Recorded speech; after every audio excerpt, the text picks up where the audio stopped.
A gente fala agora sobre um problema bem recorrente com os planos de saúde. A reclamação de usuários é pela demora para marcar consultas em algumas especialidades. Eu acho que até o senhor e a senhora, você que nos assiste, deve ter passado por isso, ou está passando exatamente agora por isso. Em algumas situações, a demora é de meses. Mas o que as pessoas podem fazer nesses casos? Ao vivo agora, a Maria Maciel tira para a gente todas as dúvidas. Maria, eu acho que você já passou, eu já passei situações complicadas, tem colegas que tentam e não conseguem em algumas especialidades. O que é que a gente deve fazer, hein, Maria? É com você. Pois é, Douglas, o que as pessoas não sabem é que existe um prazo. A operadora, né, ela tem, segundo a ANS, existe um prazo para que essa consulta ela seja marcada. A pessoa não pode ficar esperando 2, 3, 4 meses por uma consulta. E aí, qual que é o primeiro passo? É procurar a operadora do plano de saúde. Agora, a gente vai tirar algumas dúvidas com Juliano Pessoa, que é advogado especialista, sobre isso, né?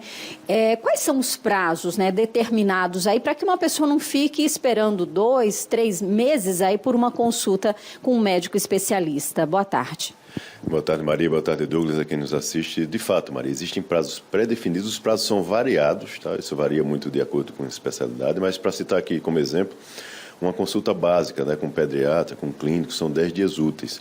Com um especialista, um endocrinologista, um cardiologista, são 14 dias úteis, por exemplo. E esses prazos são variados de acordo com cada especialidade. Mas existe previsão expressa em uma resolução da ANS, que é a resolução 566 de 2022, e é ela que prevê toda essa assistência, todo esse dever da operadora em assistir os beneficiários. Então, muitas vezes as pessoas ficam sem saber como agir. O que é que se recomenda num caso como esse?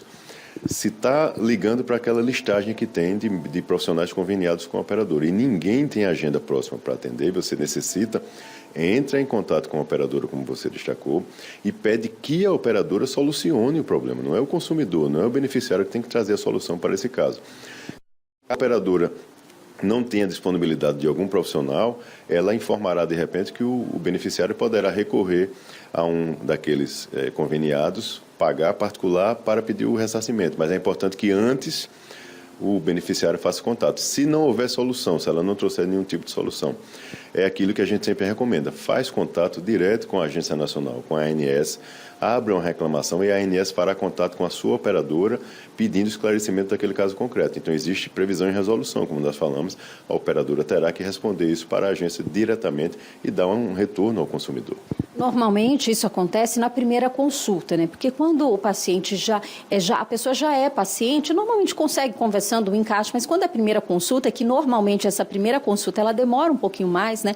Há uma maior resistência em relação a esse prazo.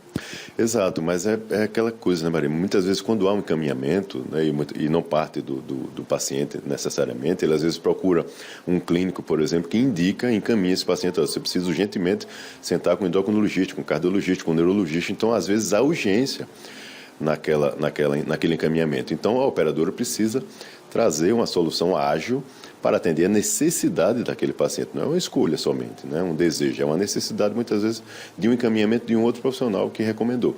Então, a operadora precisa se mobilizar no sentido de cumprir os prazos que a própria ANS determina que ela cumpre. Ela tem ciência disso, né? A operadora sabe que existem esses prazos. Então, infelizmente, o consumidor, por falta de informação, ele fica sem saber a quem recorrer e se submete, muitas vezes, a prazos extremamente longos. E, às vezes, acaba brigando com o próprio profissional que não é com quem ele deve brigar. Exatamente, não é o profissional lá na ponta, né? O profissional lá na ponta deve ser cobrado pela operadora.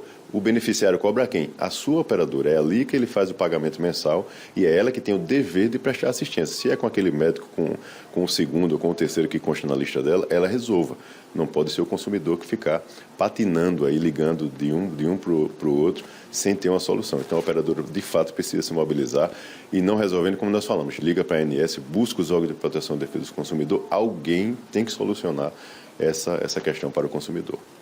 Obrigada, então, pelas informações. É isso, né? Não adianta só reclamar, tem que formalizar, ligar primeiro para essa operadora que vai ter que encontrar uma solução, né? Indicar um profissional que tenha a agenda mais próxima, né? Ou buscar uma solução como mesmo pagar uma consulta e depois obter um reembolso. Tudo isso com a conversa, né? E se não resolver, procura a ANS denunciar, porque ela vai cobrar também dessa operadora um serviço, né, de qualidade, esse atendimento, que tem que ser na hora que a gente precisa, não na hora que a operadora acha que a gente deve conseguir esse atendimento, não é mesmo, Douglas?